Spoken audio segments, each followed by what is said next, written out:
चलो चलो चलो चलो रोमिया दौड़ के अवश्य संगा समय हो। सब लोग सामने आके बैठो और एक एक वचन को बड़ी सावधानी के साथ सुनो। जब सामने बैठ के सुनोगे तब तुम्हारी समझ में आएगा सत्संग किसे कहते हैं। सत्संग कोई कथा वार्ता का नाम नहीं है। सत्संग कोई भाषण की प्रवचन का काम नहीं है। सत्संग कोई मनोरंजन है। ये संत महापुरुषों की वचन वाणी जो हम सब जीवों की भवपार कहानी है। ये जीवात्माएं भवसागर के पार कैसे जाएंगी, अपने मालिक प्रीतम का कैसे दर्शन दीदार करेगी। प्रेमियों, इस युक्ति का नाम है सत्संग। सत्य माने ईश्वर, संग माने साक्षात्कार।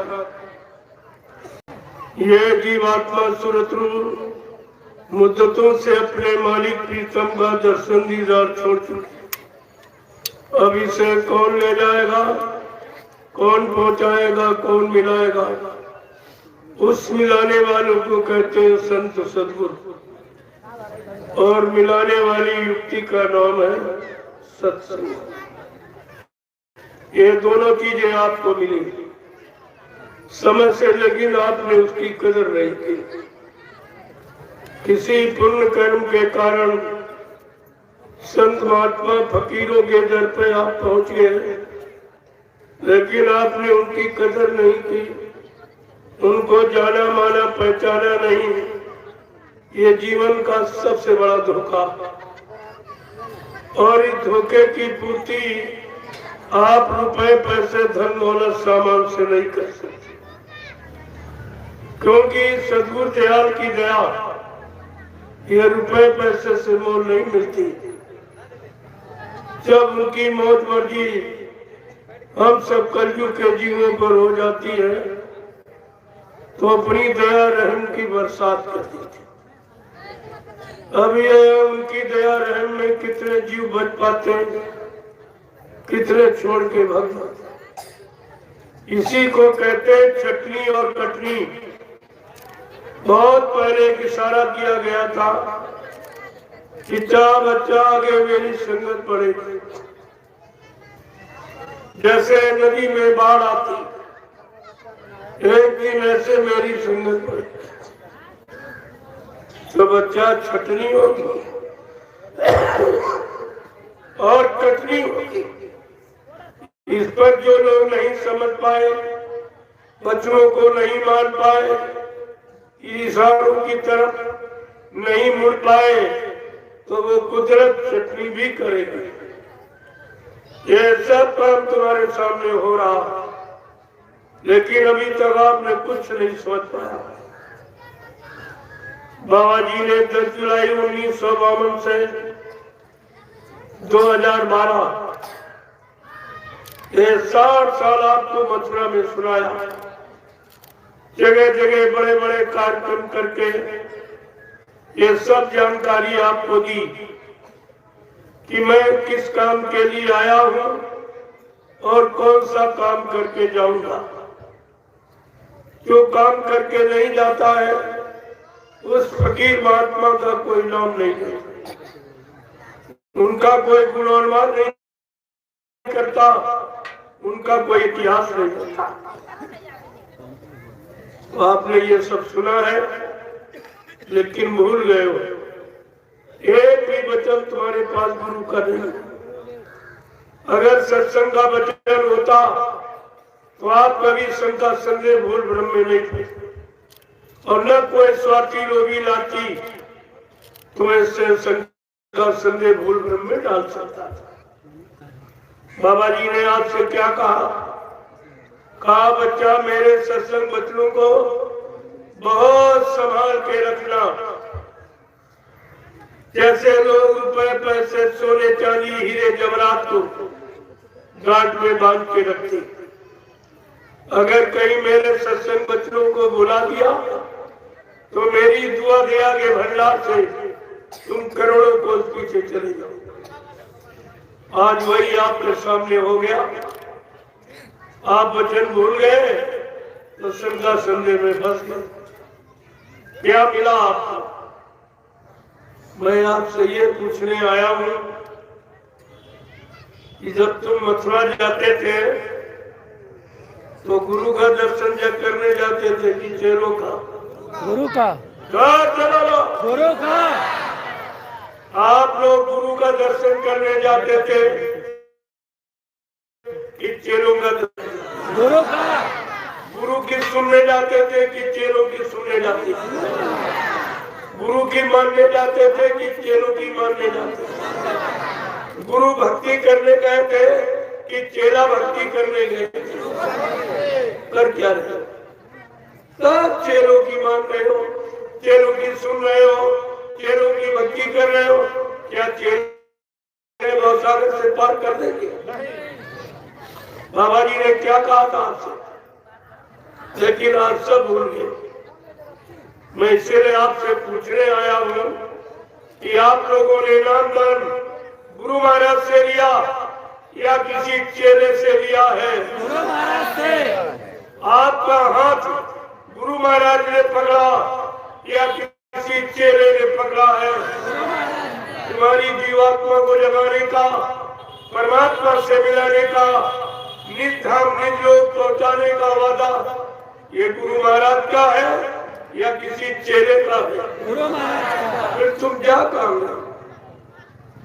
ये भी नहीं सोच पाए कि नामदान गुरु से लिया, हाथ गुरु ने पकड़ा, वादा गुरु ने किया।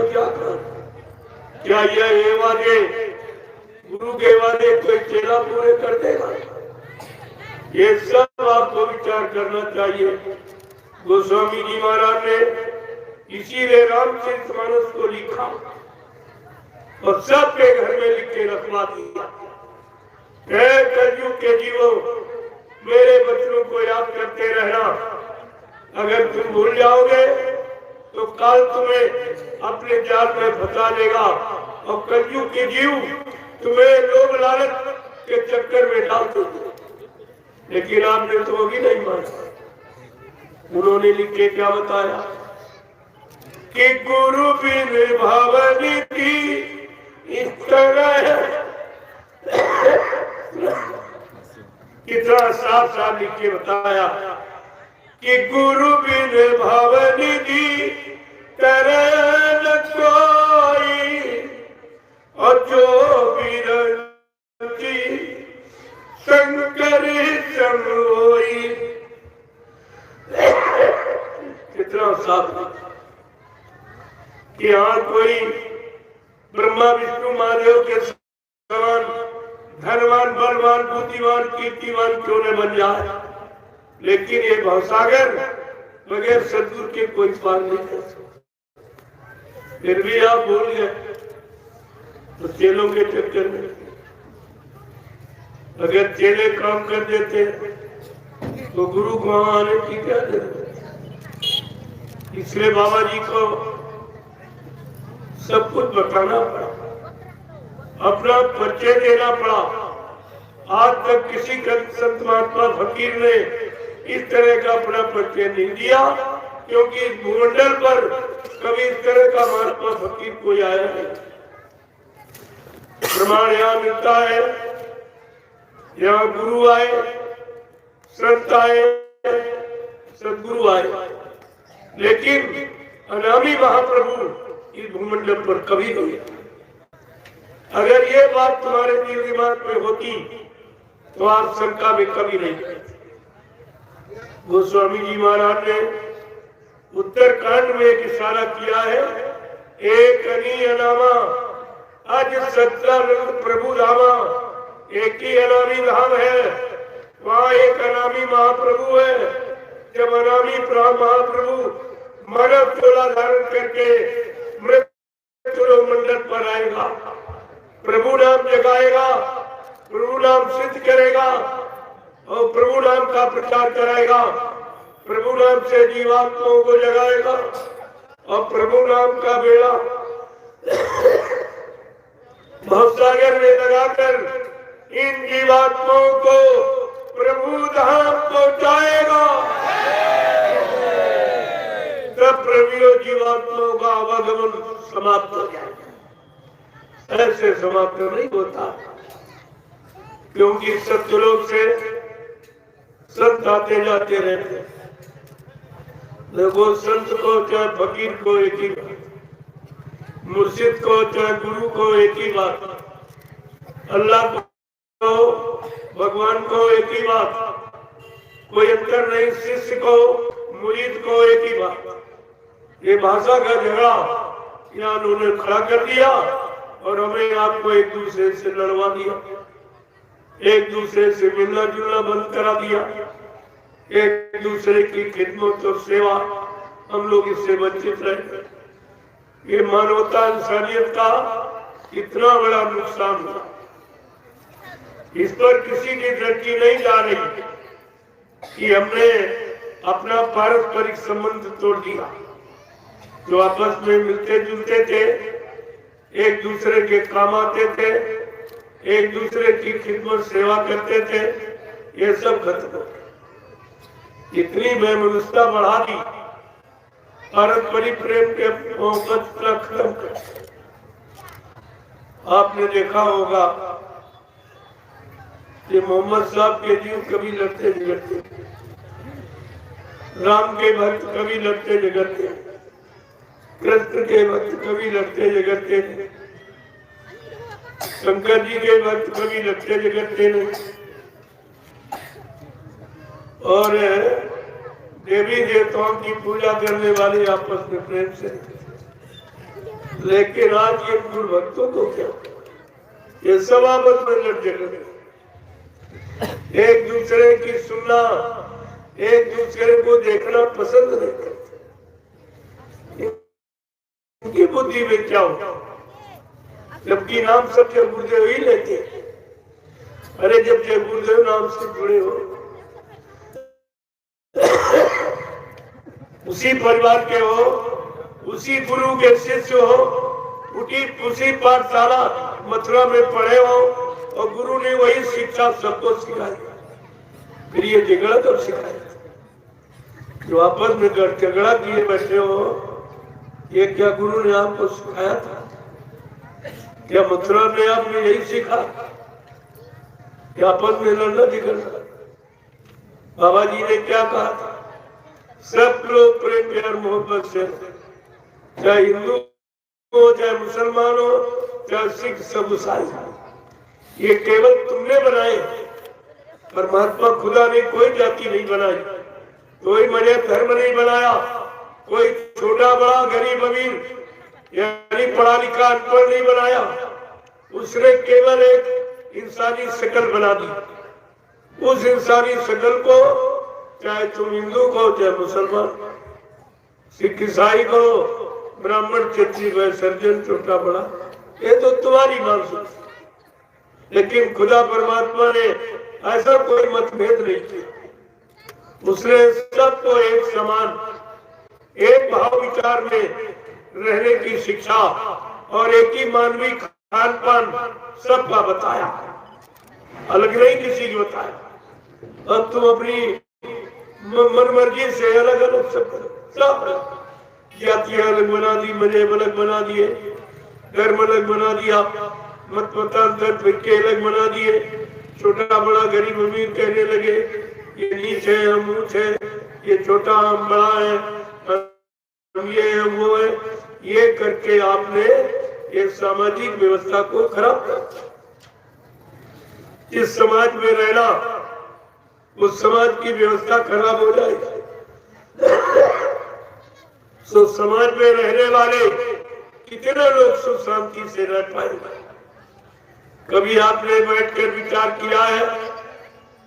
बाबा जी ने एक सूत्र बंधन में बांधने का पूरा प्रयास यानी मतलब किया, लेकिन हम लोग आपस में एक जय गुरुदेव नाम में नहीं बन के रहते।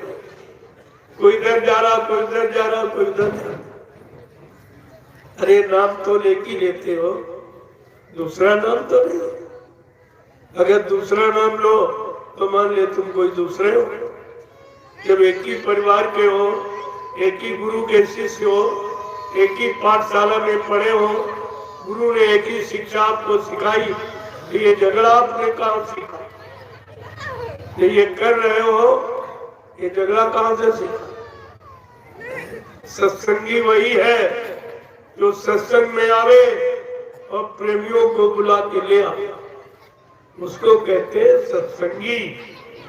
और ये सत्संगी कहते हैं कि सत्संग का विरोध करते, सत्संग की बगावत करते। अरे सत्संग हमारा तुम्हारा नहीं, सत्संग तो गुरु का, किसी प्रेमी के मुख से हो। सत्संग गुरु का किसी का नहीं। अगर सत्संग का विरोध करते तो आप गुरु का विरोध करते, गुरु का विरोध करते हो इसलिए अपनी मर्यादा का विरोध करते हो, अपनी भारतीय संस्कृति का प्रयोग करते हो, गुरु की शिक्षा का, गुरु के नाम का विरोध करते हो। ये याद करना तो नहीं मालूम कि हम कर क्या रहे होती गुरु महिमा की, तो शायद ये स्थिति आज गुरु परिवार की नहीं होती जो इस समय सब बिखर गई। कोई इधर बच गया, कोई इधर बच गया, कोई इधर बच गया। अब आप ये सोचिए कि बाबा जी ने तो संगठन सिखाया आपको। ये गुरुदेव धर्म प्रचारक संस्था मथुरा भारत संगठन, दूरदर्शी संगठन, भूम ज्योतिष खेतिहर काश्तकार संगठन, ये 3 संगठन बनाए और चेहरे सब विघटन कर रहे। ये चेहरे क्या कर रहे हैं? सब विघटन। गुरु ने संगठन बनाया और चेहरे विघटन कर। क्या आगे आने वाले भविष्य में आप लोग अपने आप को बाबा जगबुद्ध जी महाराज का शिष्य कहला सकोगे? कोई तुमको शिष्य मानेगा? क्या शिष्य का कर्तव्य यही है कि गुरु की निंदा करे, गुरु के बनाई व्यवस्था को और जीवों को अलग कर दे, गुरु की चरण शरण से जीवों को अलग कर दे? क्या ये शिष्य का कर्तव्य? अरे गुरु शिष्य की महिमा तो समझो कि गुरु का क्या काम और शिष्य का क्या काम, और शिष्य का गुरु के प्रति क्या कर्तव्य है और गुरु का शिष्य के प्रति क्या भाव है, ये सब जानकारी आपको रखनी चाहिए। इसलिए बाबा जी को अपना परिचय देना पड़ा कि मेरे प्रेमी कहीं मेरे बारे में भूल भ्रम संदेह में न फंस जाए, या कोई स्वार्थी लोभी लालची अपने स्वार्थ लोभ लालच में पास कर इनको कहीं अलग न कर दे। इसलिए बाबा जी को अपना प्रचार खुद करना पड़ा। सारे हिंदुस्तान में घूमकर, हिंदुस्तान का कोई प्रांत जिला तहसील ब्लॉक शहर कस्बा गली गांव कुत्ता छोड़ा नहीं जहाँ पर बाबा जी ने अपना परिचय न दिया हो, अपनी जानकारी जीवों तक न पहुंचाई हो, अपने परिवर्तन की भूमिका कलयुग जाने की और सतयुग लाने की न बताई हो। लेकिन तुम्हारे पास तो कोई जानकारी नहीं। जरा सुन लीजिए, जो भूल गए हो मैं फिर से याद कराने आया, न पुरानी बिगाड़ने आया हूँ, न नई बनाने आया हूँ, न अपना कोई स्वार्थ लोभ लालच लेके आया हूँ। लेकिन जो बाबा जी ने 10 जुलाई 1952 से 2012 हमें आपको सबको सुनाया, और जो आप भूल गए हो मैं उसी को फिर से याद कराने आया। आगे का समय बहुत खराब, उस समय आपको गुरु का एक एक वचन याद है। अभी तो बहे गए हो, स्वार्थ लोभ लालच में फंस गए हो, लेकिन प्राकृतिक प्रकोप में ये स्वार्थ लोभ लालच भी तुम्हारे काम नहीं है, ये भी तुम्हारा नहीं होगा, ये भी तुम्हें बचा नहीं पाएगा। उस समय तुमको अपने समर्थ मालिक के वचन ही याद आएगा, लेकिन फिर पछताए हो उसका जब चिड़िया चुन गई थी। सारा समय वक्त तुम्हारा इसी में निकल गया, निंदा आलोचना बुराई। तो फिर वो समय जब आएगा उसमें तुम्हारे पास कौन सा बचाव होगा। इसलिए एक एक वचन को सुन लीजिए। कोई भी इस धरती मंडल पर रहने वाला ये न कह सके कि बाबा जी ने हमको बताया नहीं था, उनके वचनों को भूल गए, दोबारा किसी ने याद नहीं दिलाई। तो प्रेमियों, मैं याद दिलाने आया, मैं और कोई काम नहीं कर, न किसी की निंदा आलोचना बुराई करने आया, न किसी को छोटा बड़ा कहने आया, न किसी का नुकसान करने। क्यों? साधु से हो न कारज हानि। साधु संत महात्माओं से कभी किसी की हानि नहीं हो सकती। क्यों? परमार्थ के कारण साधु धरा शरीर जो परमार समाज देश ही धर्म समाज हिताया है, वो किसी का नुकसान नहीं करेंगे। अगर ये वचन आपको याद रखते तो आप अपने समृद्ध मालिक से कभी जुदा नहीं, कभी दूर नहीं जाते, लेकिन सब भूल गए। तो जरा सुन लीजिए, सत्संग तो आपको कल से सुनाऊंगा, आज तो पहला दिन, इसलिए मैं आपको जानकारी दी। उस समृद्ध मालिक के वचनों की जानकारी जो आप भूल चुके थे, सब बता दूंगा, एक एक जानकारी आपको कि बाबा जी ने क्या कहा, कब कहा और क्यों कहा, ये सब जानकारी आप ले लीजिए। बाबा जी ने पहला वादा किया कि हम आए वही देश से जहां तुम्हारा नाम तुम सबको घर पहुंचाना एक हमारा काम। मैं इस भूमंडल पर किस लिए आया हूँ? तुम्हारी जीवात्मा को घर पहुंचाना। बाबा जी कहते हम तुम्हारी जीवात्मा को घर पहुंचाऊंगा। यहाँ चेलों ने गुरु को पहले ही पहुंचा दिया। तेरा इन चेलों की बात सुनिए। क्या गुरु झूठ बोलता? अगर ऐसे झूठ बोलने वाले को क्या तुमने गुरु बनाया था? ये सब पूछा जाएगा आपसे। मैं इसलिए याद करा रहा हूँ, आगे वो समय आ रहा, ये सब आपसे पूछा जाएगा। जो 10 जुलाई 1952 से 2012 आपको मथुरा या पूरे देश में घूम घूम कर जहाँ जहाँ संदेश दिया गया, वो सब आपसे पूछा जाएगा। क्योंकि आपने बाबा जी के वचनों का प्रचार किया। भारत की जनता को या नेपाल की जनता को आपने ये सब बताया कि विश्व को सुख शांति जय गुरुदेव नाम से मिलेगी और विश्व को सच्ची सुख शांति बाबा जी से मिलेगी। अब तुम ही कह रहे हो बाबा जी बन के चले गए, तो विश्व को सुख शांति को दी। ये प्रश्न खड़ा है, विश्व को सच्ची सुख शांति कौन देगा? ये भारत की जनता और नेपाल की जनता तुम्हारा मुंह नोच लेगी और पूछेगी तो भी झूठा, तेरा गुरु भी झूठा। जो तुम ये कह रहे हो, हम ही कहते थे हमारा गुरु अनामी महाप्रभु, हमारा गुरु युग दृष्टा है, युग सृष्टा है। यानी मतलब कहते अनामी महाप्रभु है। हम यही कह रहे कि बाबा जी बन के चले। अनामी प्रभु का यही काम, ये जन्मना मरना ये उनका काम है कि जन्म मरण से छुटकारा दिलाना ये उनका काम है। तो उनके काम को समझ ही नहीं पाए, किस काम के लिए आए और कौन सा काम करके जाएंगे। आपसे ये भी बताया कि भाव सागर भरमो नहीं, ये प्रताप हमार, अरे निश्चय करके मान ले तो तुरंत उतारू पार।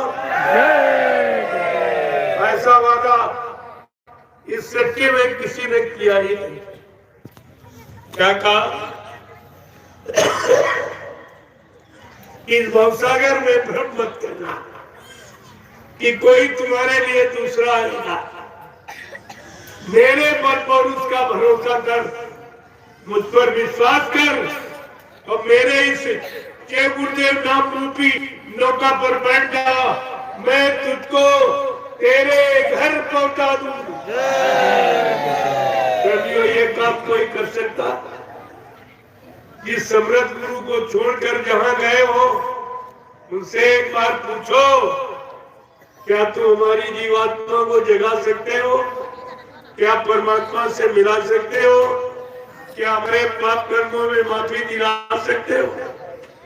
तो आपको 2 मिनट में सच्चाई का राज मिल जाए कि सत्य क्या है और झूठ क्या है और असल क्या है और नकल क्या है।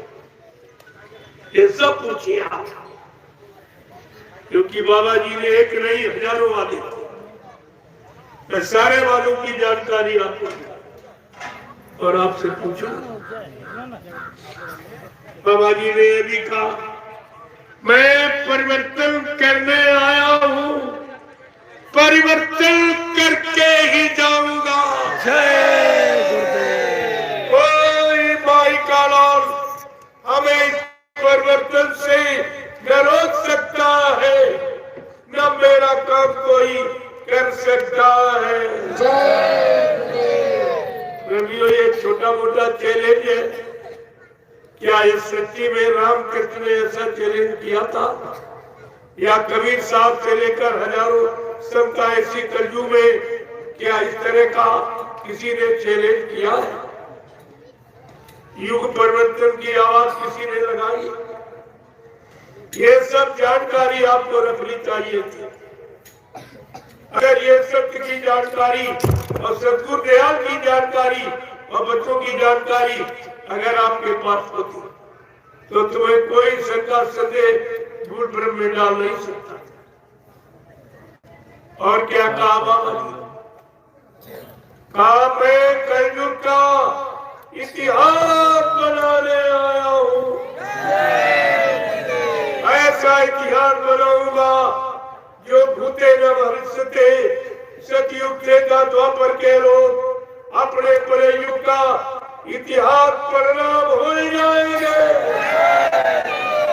मैं ऐसा चमत्कार करके दिखाऊंगा जिसको हिंदुस्तानी नहीं सारा विश्व नमस्कार करेगा। ये छोटी बात है कि जिसकी भूमिका व्यवस्था के आगे एक दिन सारा विश्व नतमस्तक हो जाएगा, और अभी वो भूमिका व्यवस्था बनी नहीं और तुम कहते बनाने वाला चला गया। तो क्या परिवर्तन कोई इंसान कर सकता है? या किसी पिछले युग में जो परिवर्तन हुआ वो इंसान के नाम से हुआ, इस समय के जगाए नाम से? ये सब आपको पिछला इतिहास भर के रखना चाहिए। सतयुग का परिवर्तन जो योगियों ने हरि नाम जगाया, उस हरि नाम जगाए नाम से हुआ कि हिरण्यकशिप के नाम से। त्रेता का परिवर्तन राजा रावण के नाम से हुआ कि उस समय ऋषि मुनियों ने जो राम नाम जगाया, राम नाम के द्वारा। द्वापर का परिवर्तन राजा कंस के नाम से हुआ, क्या उस समय जो कृष्ण नाम जगाया गया था उस नाम से हुआ। ब्रह्मयोग परिवर्तन जगाए नाम से हुआ, सुनाए पढ़ाए नाम से नहीं। तो कलयुग का परिवर्तन किसने भी नाम जगाया, नाम जगाने की शक्ति किसी में है? अरे ये सब विचार करके आपको रखना चाहिए। इसलिए बाबा जी को कलयुग के परिवर्तन की आवाज लगानी पड़ी, कलयुग का इतिहास बनाने की आवाज लगानी पड़ी, और कलयुग के परिवर्तन के लिए जय गुरुदेव नाम प्रभु का जगाना पड़ा। ऐसे परिवर्तन नहीं होता। अगर आप ये सब जानकारी तुम्हारे पास होती तब तुम्हें शंका संदेह में कौन डाल सकता? इसलिए उनको सब कहना पड़ा कि हमारे प्रेमी हमारे बारे में कहीं भूल भरमे न पड़ जाए, कोई स्वार्थी लोभी लालची इनको अपने स्वार्थ बाबा जी को ये सब बताना। फिर भी आप क्योंकि आपने बच्चों को याद नहीं रखा, याद रखते ये कुछ। बाबा जी ने क्या कहा?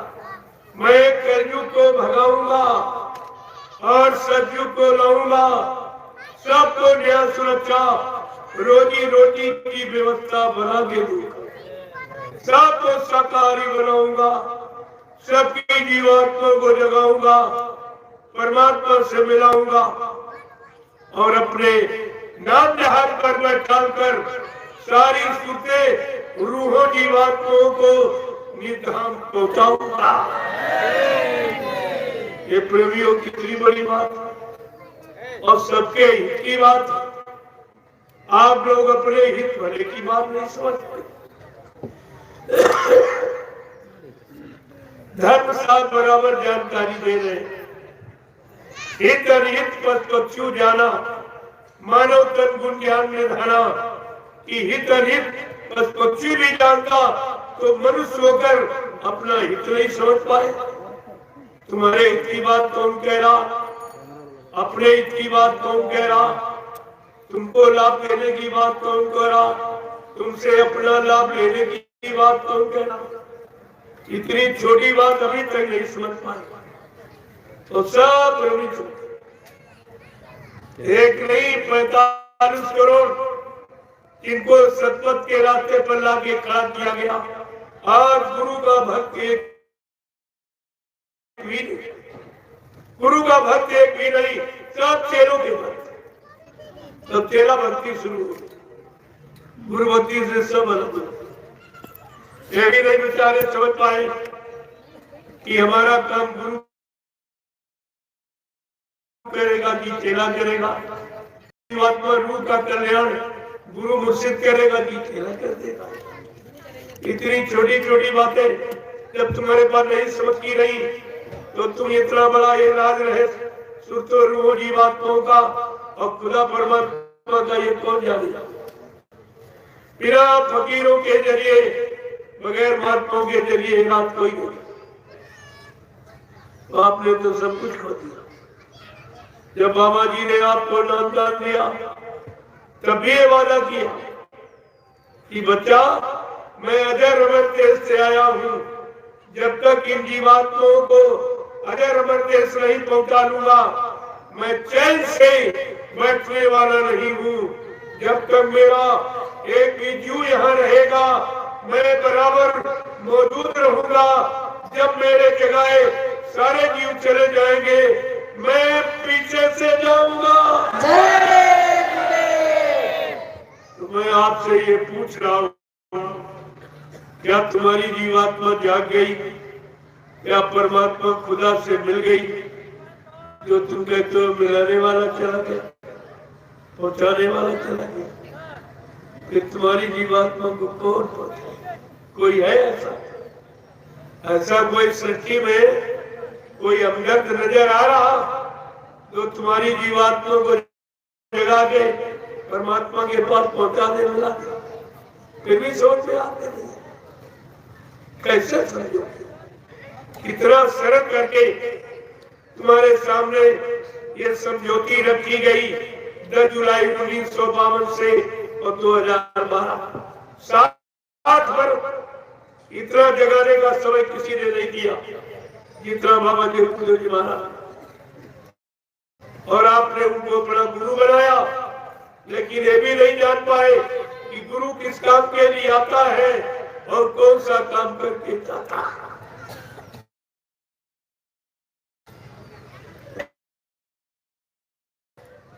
जबकि संतों के बारे में पहले से आपको जानकारी दी गई। संत वचन प्रकट नहीं परंतु जात ब्रह्मांड, चाहे ब्रह्म अपनी ब्रह्मांड की रचना में तब्दीली बदलाव क्यों न कर दे, लेकिन संत जो कहेंगे वो करके दिखाएंगे। संतों की जबान दस्तावेज होती है, जिसको आप यूनिवर्सल ट्रुथ अकाट सत्य कहते हैं। गोस्वामी जी महाराज ने संतों की महिमा का परिचय देते हुए आपको उन्होंने भी जानकारी दी कि कहीं संत बचनों को भूल न जाए, बेचारे नहीं मुसीबत आपत्ति में फंस जाए। तो उन्होंने भी कहा संत दरस किम पातक करई, संतों के दर्शन मात्र से पापों का क्षय हो जाता है। क्या कोई इंसान अपना दर्शन देके पाप काट सकता? अरे तुम करोड़ों रुपए किसी को दो कि लो हमारा ये पाप काट दीजिए, ये काम कोई नहीं। और वो आपका काम गुरु अपने दर्शन देकर ही आपका काम कर, फिर भी आप भूल गए ऐसे मालिक। हमें तुम्हारा अफसोस होता है कहने में कि तुम्हारे पास कोई वचन नहीं रहा। उनकी हमदर्दी का, उनकी सुख चिंतक का और रहमत रहबरा, उनके मतलब यानी एक भी वचन तुम्हारे अंदर घर नहीं छूटा। सारा समय आपने व्यर्थ में गवा दिया।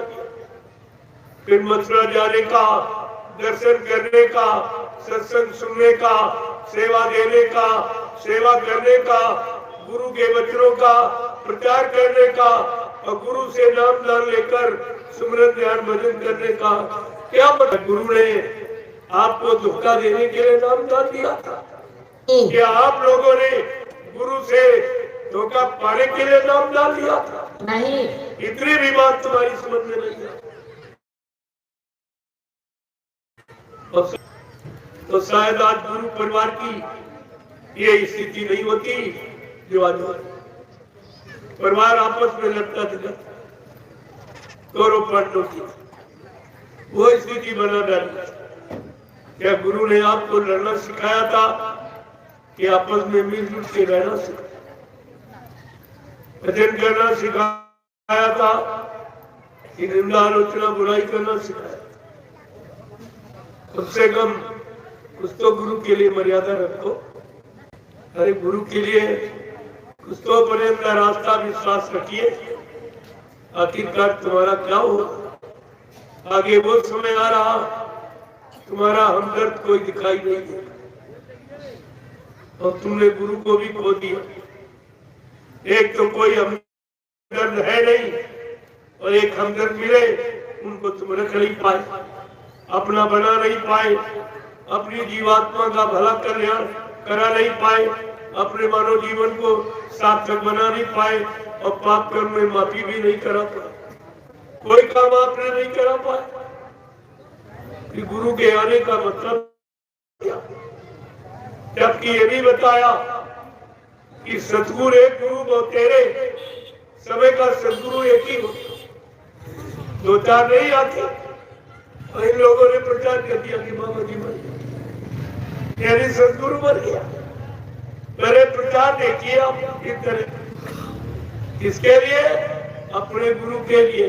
इनको ये भी होश नहीं है कि अगर गुरु तुम्हारा झूठा हो जाएगा क्या तुम सब चेले सच्चे माने जाओगे? तुम्हें कोई सच्चा मानेगा नहीं। कहेगा गुरु झूठा है, चेला भी झूठा है। तुमने अपने लाभ की बात भी नहीं सोच पाई और जो चाहो मुझसे कहता। इससे बड़ी निंदा क्या हो सकती है गुरु? ये मर जाना सब इसके लिए प्रयोग करते हो,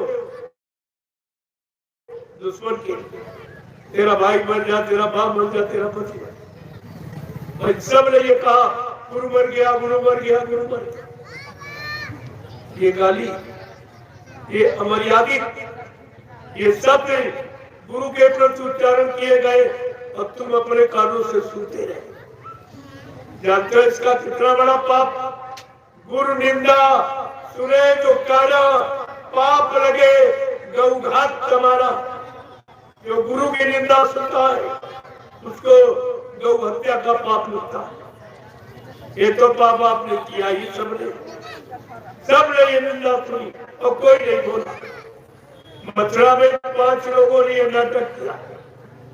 चलो उन्होंने अपने स्वार्थ लोग लालच के लिए कि बाबा जी को अगर ऐसा कह देंगे मर गए तो मथुरा की संपत्ति हमको मिल जाए। लेकिन इनको ये नहीं मालूम ट्रस्ट की संपत्ति न कोई ले सकता न कोई बेच सकता, न किसी एक की होती, वो ट्रस्ट की होती। ट्रस्ट में जितने लोग होते हैं सब का प्रयोग करने का अधिकार होता है। इन्हें ये सब क्या मालूम कि ट्रस्ट का मतलब क्या है, ट्रस्ट किसे कहते हैं, ट्रस्ट किस लिए बनाया जाता है, तो जानकारी आपको है। और सब लोग धोखे में रह गए। केवल 5 लोगों ने नाटक किया तो तुम 45 करोड़ क्या करो? तुम 45 करोड़ क्या करते? हम यही आपसे पूछ रहे हैं। चलो 5 ने अपने स्वार्थ लोग लालच के लिए प्रचार किया कि बाबा जी बन गए, लेकिन तुमने देखा सच बोलना बाल बच्चेदार हो। जब आपको मथुरा में बुलाया गया कि बाबा जी का अंतिम दर्शन कर जाओ, क्या हिंदुस्तान के या नेपाल के किसी प्रेमी ने मथुरा में बाबा जी के शरीर को पूरा खोल के देखा था? नहीं। नहीं। क्या पूरा शरीर किसी को खोल के दिखाया गया? नहीं। तो तुमने कैसे मार लिया?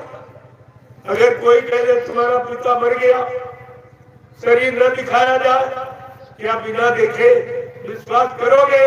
और बिना देखे 13वीं बनाओगे, बाल मुड़वाओगे? और तुमने तो सब करना, ये तुम्हारे द्वारा सिद्ध कराया उन लोगों ने। अपने अलग खड़े रह गए और तुम्हारे द्वारा 13वीं बनवा के और बाल मुड़वा कर ये सिद्ध करा दिया कि बाबा जी मर गए। ये अपराध तुमने किया है, कलंक तुमने लगाया है और ये पाप का बोझा तुम्हारे सिर पर। ये तुम्हें भोगना पड़ेगा। अभी तुमको तुम जानते ही नहीं, जब सब जान जाओगे तो एक पर तुम थूकोगे नहीं। जिनके पीछे दौड़ रहे हो तुम थूकोगे नहीं। अगर ये मैं सारा रात खोल दूं, या ऐसे ऐसे लोग बैठे जिनका हार्ट अटैक हो जाएगा, अपने गुरु का अपमान ये नहीं सह सकते। प्रेमियों, जो इन लोगों ने गुरु को बांधकर जो आश्रम में सजा दी, ये चोर डकैत कतली को भी सजा नहीं दी। जब इनको गुनाहों को आप जब वाकिफ होगे, जानकारी हो जाएगी, तब तुम इन पर थूकोगे। तुम्हारा थूक भी इनके लिए महंगा होगा, क्योंकि आज तक इस सृष्टि में गुरु के साथ अपने लोगों ने ऐसा कभी व्यवहार नहीं। ईसा मसीह को सूली पर चढ़ाया था गैरों ने, लेकिन बाबा जी को अपनों ने कह डाला कि मर गए चले गए। हमने लोगों से पूछा, क्या तुमने मथुरा में देखा था? कहा नहीं, देखा नहीं था। हमने कहा ये बताओ, जब कोई इंसान मरता है, गांव घर मोहल्ले में सबने देखा होगा, क्या कोई लाश को कमरे में बंद करके ताला डाल के रखता है? नहीं। ये कभी देखा सुना आपने? अगर ऐसा कोई करे तो ये प्रशासन तुरंत उसको उठा के जेल में बंद कर। ये तुमने जहर दे के मारा या फांसी लगा के कभी तुम लाश को छुपा रहे। ये छुपाने का मतलब क्या था? क्यों छुपाया? और तुमने किसी ने कुछ कहा कि भाई तुमने बुलाया है कि अंतिम दर्शन कर जाओ, तो कम से कम दर्शन तो कर दो गुरु का। इन्हें नहीं। मैं आपसे यही पूछता हूँ कि जब कोई मरता है या शीशे में बंद करके रखा है? नहीं। ये भी नाटक आपके साथ होता है। या लाश को सामने न रखकर ऊपर मंच पर नीचे रखा जाता है। ये दर्शन कराने का कौन तरीका? और दर्शन भी नहीं, केवल ऊपर रख दिया। कराते कैसे? अगर शरीर होता तो कराते, पुतला का दर्शन क्या कराते? वो तो रात खोल जाता। वैसे मैंने पूरा रात खोल दिया, कुछ बाकी नहीं रखा सब। और हाई कोर्ट इलाहाबाद ने 17 अक्टूबर 2017 को फैसला भी नहीं। इन दोनों को अवैध माना, उज्जैन वाले को और मथुरा के ड्राइवर को, क्योंकि ये दोनों ट्रस्ट के मेंबर नहीं है। आप जानते हो, पढ़े लिखे हो, कि मेंबर को संस्था का कार्यवाहक रूप में काम करने का मौका दिया जाता जब तक किसी पद की सत्यता जाहिर नहीं हो जाती, तब तक वो कार्यवाहक रूप में कार्य कर सकता। मैं ये मथुरा वाला ड्राइवर मेंबर, मैं उज्जैन वाला, और तुम्हारे बिहार से इन पे मुकदमा कर दिया। सिद्ध करो, जब ये कानून नियम सिद्धांत बना हुआ कि मेंबर कार्यवाहक रूप में काम कर सकता, ये दोनों मेंबर नहीं है, अवैध है, लिया जाए पर मुकदमा। जो भी तुम सेवाएं दे रहे हो या आज तक आपने दी है, वो सब इसी रिश्वत में खर्च की। गुरु की सच्चाई छिपाने में तुम्हारी सेवा जा रही। अरे सेवा देने का मैं विरोध नहीं करता हूँ। सेवा अपनी आंख से देखते कि हमारी सेवाओं का प्रयोग कहाँ हो रहा है। अगर अच्छे काम में होगा तो अच्छा लाभ मिलेगा, और बुरे काम अपने स्वार्थ और लालच में कोई खर्च करेगा तो उसका खामियाजा तुम्हें भी भोगना पड़ेगा। इसलिए बहुत सोच ये सब काम करने की जरूरत है। अल्लाह तो ने बताया, एक कह रहा बाबा जी हमको वसीयत कर दे, एक कह रहा हमको बाबा जी नाम पावर दे गए। तो मैंने पूछा, क्या हिंदुस्तान में 2 ही खेल है? इन 45 करोड़ का क्या होगा? 1 करोड़ 4 बोरा पहनने वाले ये तपस्या कर रहे, इसका क्या होगा? हिंदुस्तान के या नेपाल देश के लोग जब सुनेंगे तो क्या कहेंगे कि बाबा जयपुर जी महाराज के 45 करोड़ चेले थे और 1 करोड़ 4 बोरा पहनने वाले, क्या इनमें कोई काबिल नहीं निकला जो गति उसको सौंपी जाती काबिल निकला? तो 2.5-3 बरस का ड्राइवर जो शराबी, न शाकाहारी है, न गुरु का शिष्य है, न नामधारी है, न संस्था का मेंबर है, न कभी 1 रुपए सेवा दिया, न 1 गलिया कभी मिट्टी डाली, वो सारा माली बन गया। तुम क्या रहे? तुम्हारी समझ में कुछ नहीं आया।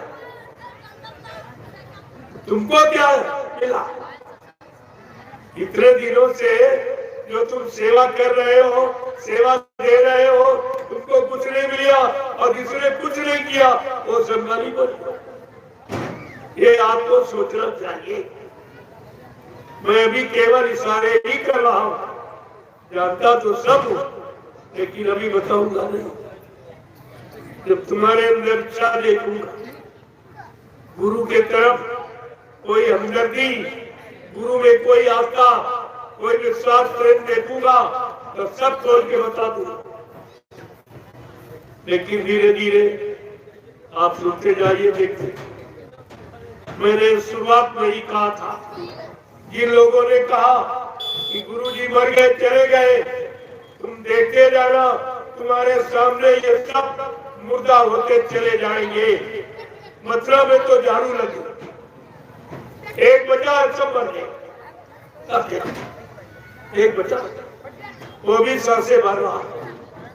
आप देखते जाइए, गुरु से कपट, संगत से चोरी की वो निर्धन की वो कोढ़ी, ये सजा है कुदरत की। और गुरु से कपट किया गया और संगत से चुरा के धन रखा, और तुम सब सोते रहे, तुम्हारी समझ में कुछ नहीं आया। अरे मथुरा गए थे तो कम से कम ये 60 साल का की जो सेवा, उसके बारे में आपको जानकारी लेनी चाहिए। वो सेवा कहाँ गई, क्या काम किया गया? प्रेमियों के लिए कोई व्यवस्था बनाई गई, कोई आवास बनाया गया, कोई सुख सुविधा दी गई? आखिरकार इतनी लंबी पूंजी जो बाबा जी के हाथ में लोगों ने पकड़ाई, वो कहाँ चली? ना उसका हिसाब तुमने लिया, और जो अभी दे रहे हो इसका भी हिसाब तुम्हारे पास कुछ। कहाँ खर्च हो रहा, किस काम में खर्च हो रहा? और मैंने किसी से कोई सेवा नहीं की। 2 आश्रमों का निर्माण मैं सारण में करूं, 250 बीघे जमीन, 2 आश्रमों का निर्माण कर दिया, और कोई सेवा किसी से नहीं मांगी। मैं पहले कभी मांगी ना आज मांगता। जो प्रेमियों ने स्वेच्छा से 1 रुपया 10 रुपया 25-50 दिया, उसी से मैंने नवी सारण की पावन पवित्र भूमि पर 2 आश्रमों का निर्माण किया। और प्रेमियों को रहने की जगह, तुम्हें तो मालूम नहीं है कि कैसी स्थिति बनने जा रही।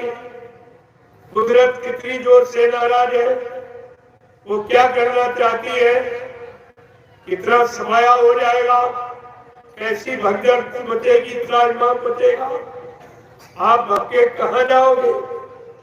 एक न एक दिन पछता के तुम सबको नवी सारण की तपोभूमि पर आना ही पड़ेगा। विश्व में कोई ऐसी जगह नहीं जहां पर 88,000 ऋषियों ने मिलकर तपस्या किया। इतनी बड़ी संख्या ऋषि मुनियों की। और बाबा जी ने जब 1997 में गुरु पूर्णिमा का कार्यक्रम किया, 10 जुलाई से 23 जुलाई, 13 दिन का, तो आखिरी दिन क्या कहा था बाबा जी? बच्चा, ये 88,000 ऋषियों की तपोभूमि है, यहीं से सतयुग के अंकुरन निकलेंगे। जय गुरुदेव। मथुरा में कभी नहीं कहा यहाँ से अंकुरन निकलेंगे। एक बात मैं आपसे और पूछूंगा, सत्य बताना, आप बाल बच्चेदार हो, क्या बाबा जी ने अपने सत्संग में अपने मुख से कभी उज्जैन का नाम लिया? नहीं। सब बोलना, उज्जैन से तुम्हारा क्या मतलब? कोई मतलब नहीं। मथुरा तो तुम्हारा गुरुद्वारा है, वहां की बात मान ली जाए, दादा गुरु का मंदिर है, वो तो सब कुछ, लेकिन उज्जैन से तुम्हारा क्या? गुरु ने कभी अपने सत्संग में किया ही नहीं, और तुम्हारी बुद्धि में गुरु की बात मानने गए थे कि चेले की बात पर? गुरु की।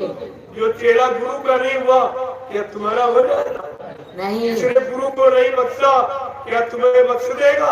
नहीं। ये तो बात आपको जानकारी रखनी चाहिए। 4 अप्रैल 2005 ये तारीख ही लिख लो, कोई नहीं बताएगा। 4 अप्रैल 2005 तुम्हारे बिहार से एक व्यक्ति गया और मथुरा में और कहा बाबा जी कि हमारे पिताजी तो नामदान देने लगे। कहते स्वामी जी का आदेश हो। बाबा जी ने तुरंत हस्तलिखित पत्र समस्त संगतों को, देश की समस्त संगतों को भेजा कि बता, मैंने हिंदुस्तान में किसी को भी नामदान देने का न कोई अधिकार दिया, न हमारी कोई अभी ऐसी पहुंच है।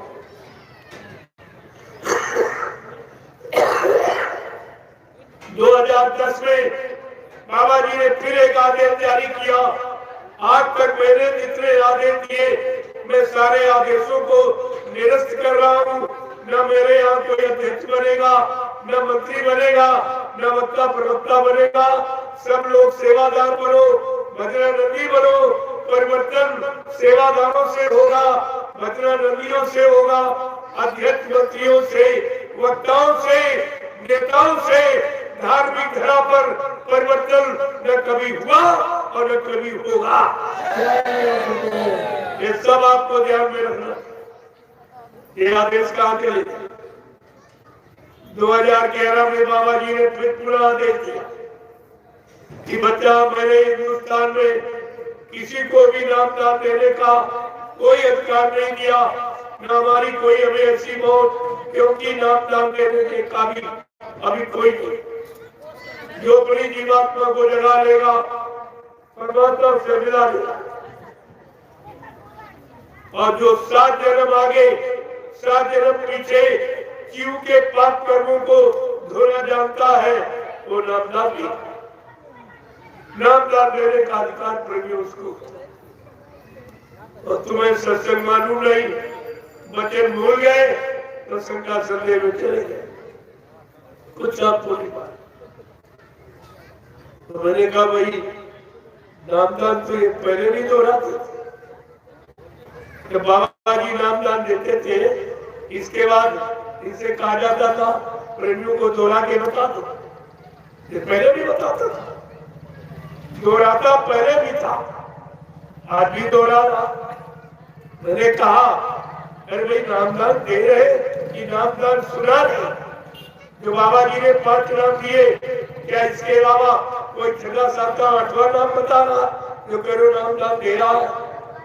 नामदान सुना, दोहरा रहा, पहले दोहराता, और दोहराने के बाद ये खुद अपने मुंह से कहते, क्या कहते थे? अखबार वालों, ये नामदान मत छापना, और जो नए प्रेमी आए हैं, लिखा कागज में या तो ले लेना, एक कागज पर लिख लेना और याद कर लेना, और फाड़ के कागज जला देना, किसी को दिखाना मत।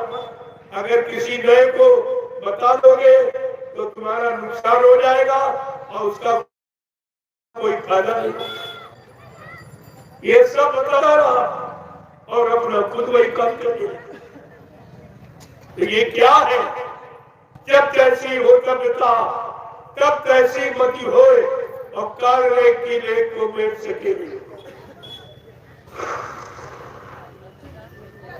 जब पापों का घड़ा भर जाता, तो प्रेमियों फूटता जरूर।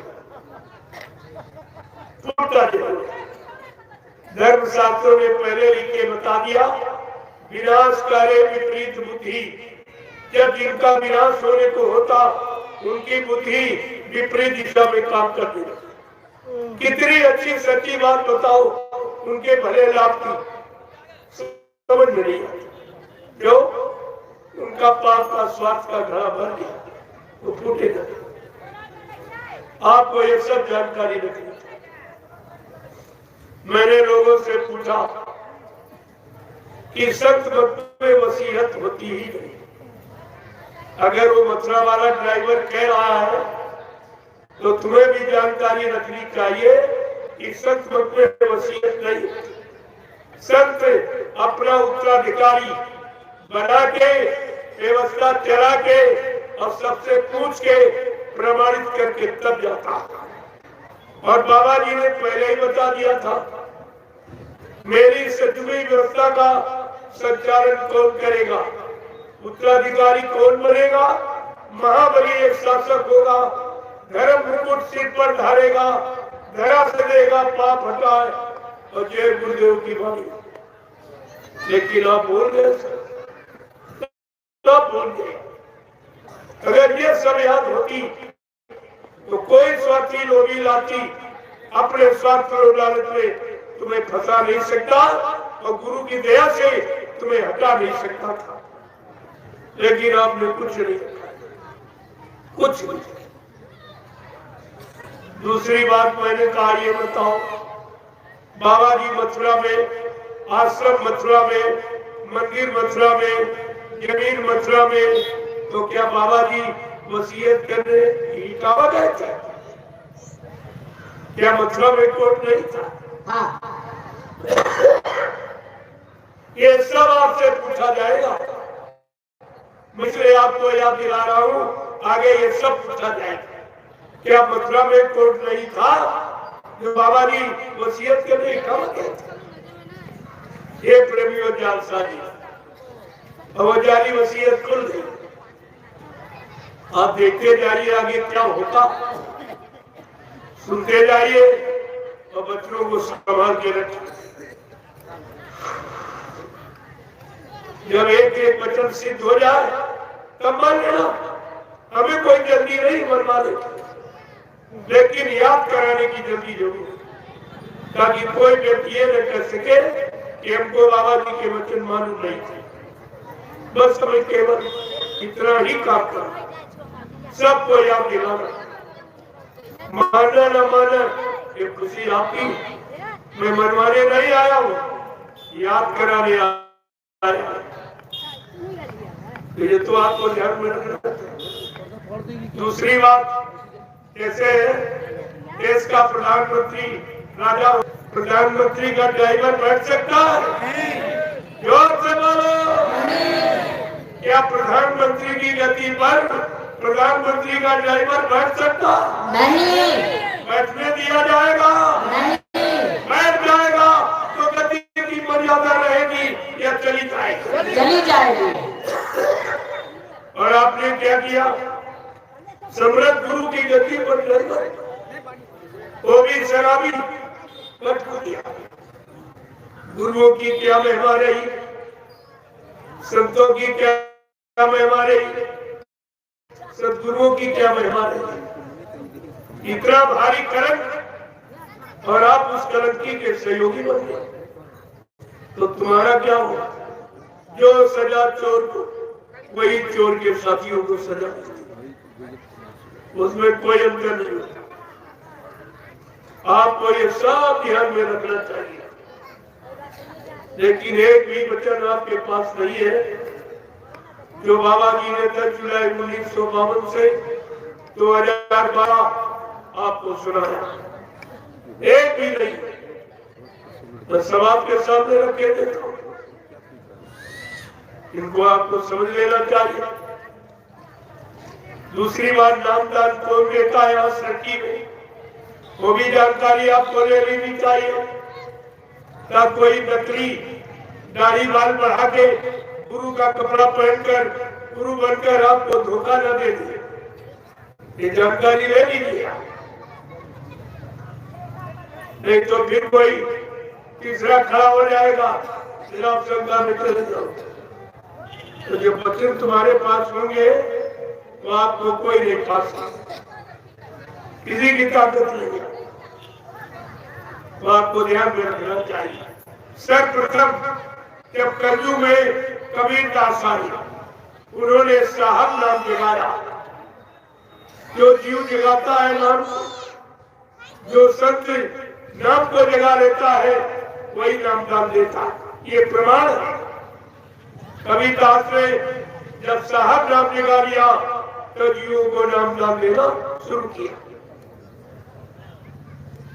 और राधा स्वामी, देखिए कितनी बड़ी बात है।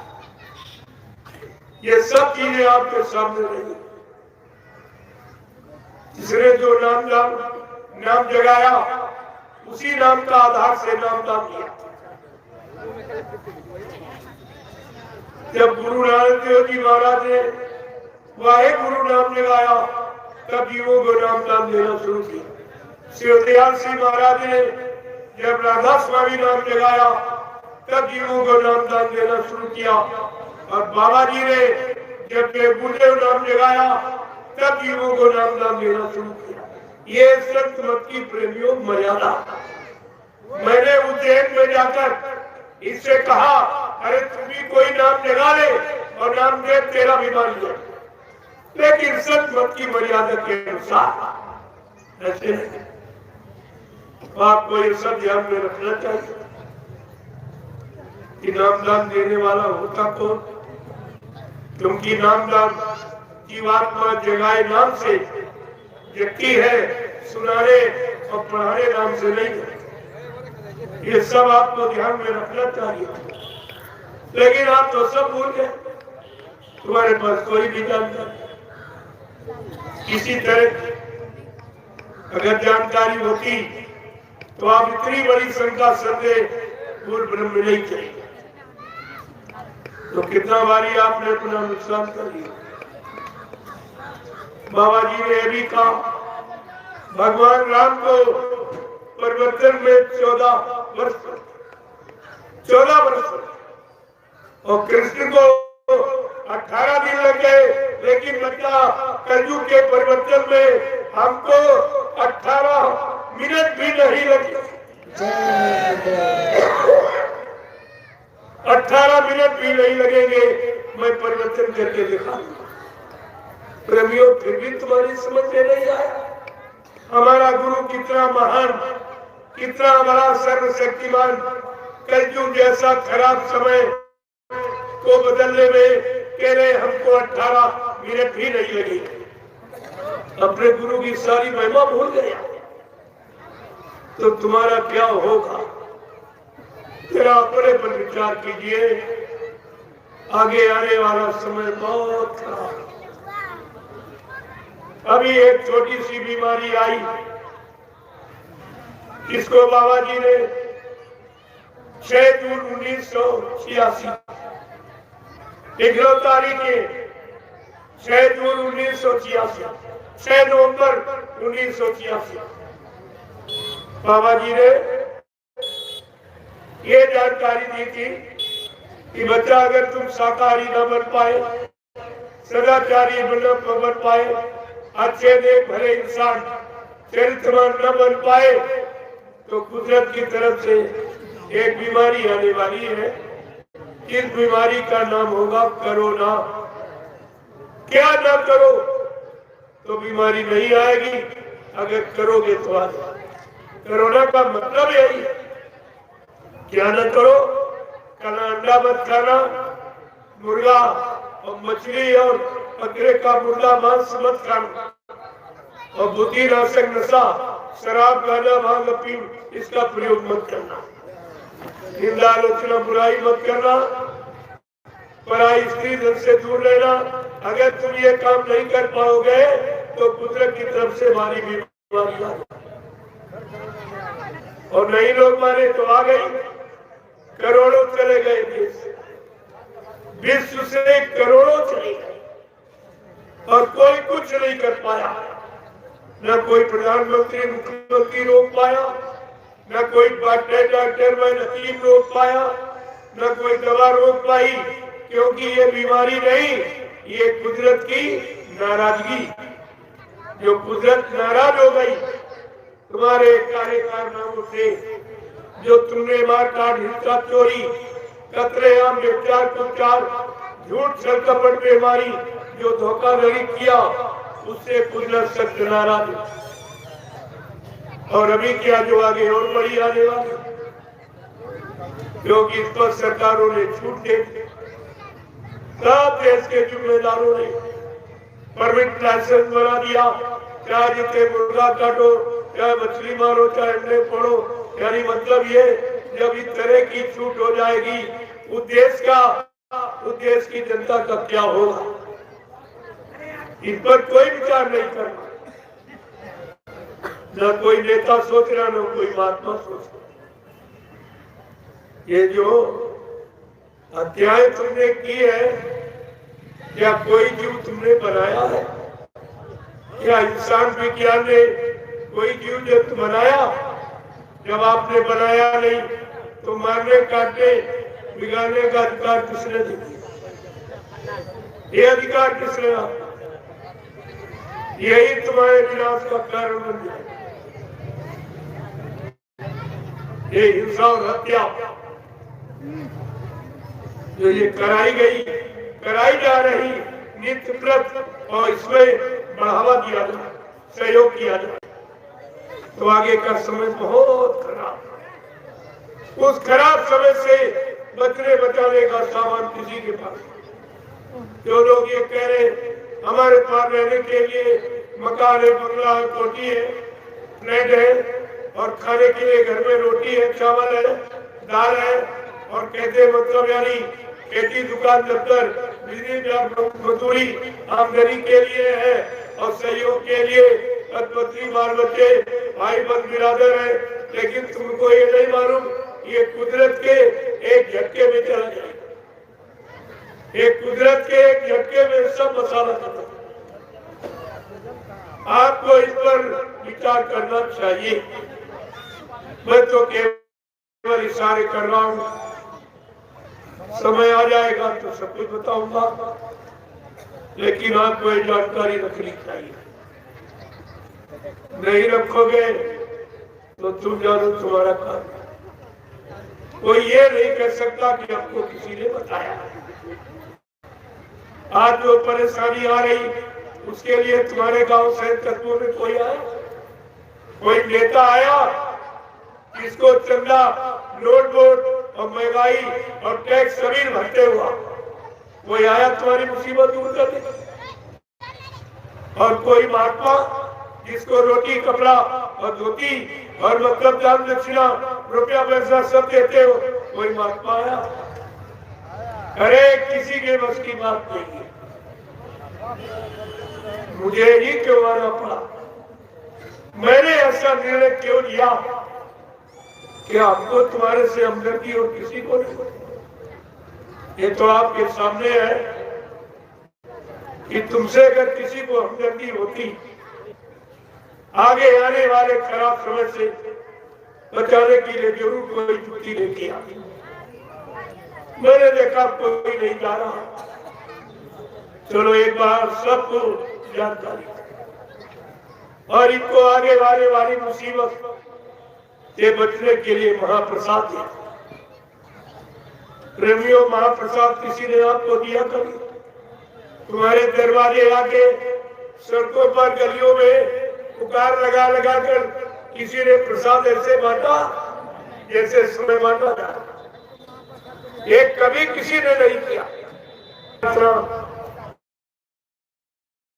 देखा, और ये प्रसाद किसी ने बांटा नहीं होगा, कोई हो। मैं सबके बारे में कह रहा हूँ, ये काम न किसी ने किया, और तुम्हारी हमदर्दी का और न कोई कर सकता, न आगे कोई करेगा। इसको ध्यान रखिए। तो जो लोग कल नहीं ले पाए, आज ले ले वो प्रसाद। सत्संग में कल से सुनाऊंगा जो आपने जीवन में कभी नहीं सुना। आज तो मैंने केवल छोटी सी एक जानकारी जो तुम्हारे में भूल भ्रम समृद्ध गुरु के लिए पैदा हो गया, केवल भूल भ्रम दूर करने के लिए कहा। जय गुरुदेव, जय गुरुदेव, जय गुरुदेव,